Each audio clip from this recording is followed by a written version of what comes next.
কথায় আছে ভগবান না চাইলে গাছের একটা পাতাও নড়ে না। আমাদেরও ঠিক সেরকমই। বীরভূমবাসী হয়েও কখনো নিরিশা মায়ের কাছে যাওয়াই হয়ে ওঠেনি। তো সেদিনকে কালী পুজোর পরের দিনকে গেছিলাম আমরা নিরিশা মায়ের কাছে। বিকাল তখন ওই 4:30 আমরা বেরিয়ে গেছিলাম, আর পৌঁছাতে বেজে গেছিলো 6:30। কারণ এত ভিড় ছিল রাস্তায়, এত জ্যাম যে যেতেই 2 ঘন্টা হয়ে গেছিলো।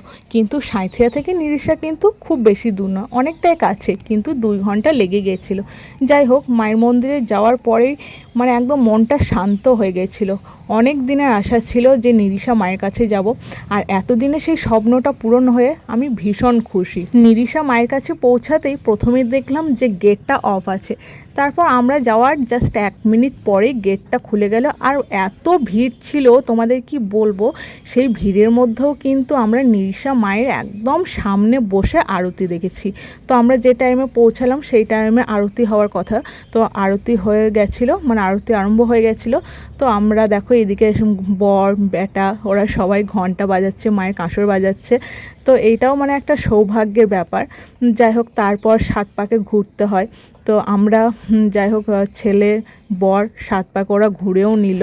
আরতি শেষ হওয়ার পর তারপর মায়ের প্রসাদ পেলাম। কী যে শান্তি লাগলো নিরিশা মায়ের কাছে গিয়ে। আর কেন জানি না, যে কোনো ঠাকুরের কাছে গেলেই মানে অটোমেটিক চোখ দিয়ে জল বেরিয়ে যায়। তো মাকে মন ভরে প্রণাম করলাম। এতদিনের আমার স্বপ্ন পূরণ হলো মায়ের কাছে যাওয়ার। তো সত্যি ভীষণ ভালো লাগছিলো, মানে মনটা একদম শান্তি হয়ে গেছিলো। তো দেখো এইদিকে তোমরা ভিডিওটা দেখতে থাকো।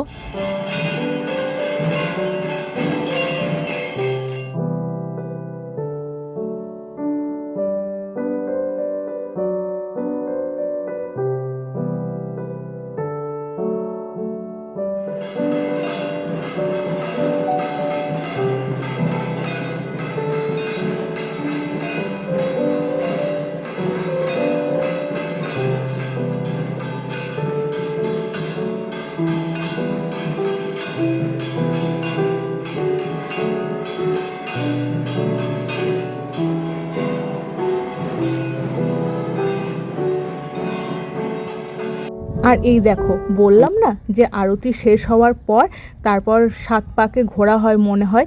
তো সেটাই দেখো বেটু আর ওর বাবা দেখো 2 জনে ঘুরছে। তো এইটা আমার ভীষণ ভালো লাগছিলো যে সেই মায়ের 7 পাকে ঘোরার একটা সুযোগ ওরা পেয়েছে। এটাও একটা ভীষণ সৌভাগ্যের ব্যাপার। তো যাই হোক, আমার ভীষণই ভালো লাগছিলো। আর বেটা আর বর তো ভীষণ খুশি ওরা ঘুরতে পেরে। আর এইদিকে দেখো কত ভিড়, জাস্ট দেখো এই ভিড়ের মধ্যেও আমরা যে মায়ের সামনে গিয়ে প্রণাম করতে পেরেছি, মানে এটা আমার কাছে অনেক। তো আজকের ভিডিও এতটুকুই। নিরিশা মায়ের কাছে গেছিলাম, আবার ভগবান যদি ডাকেন পরের বছর তো আবার নেক্সট ইয়ার যাওয়া হবে। তো আজকের ভিডিও এতটুকুই। তোমাদের কেমন লাগলো অবশ্যই জানিও। দেখা হবে নেক্সট ব্লগে।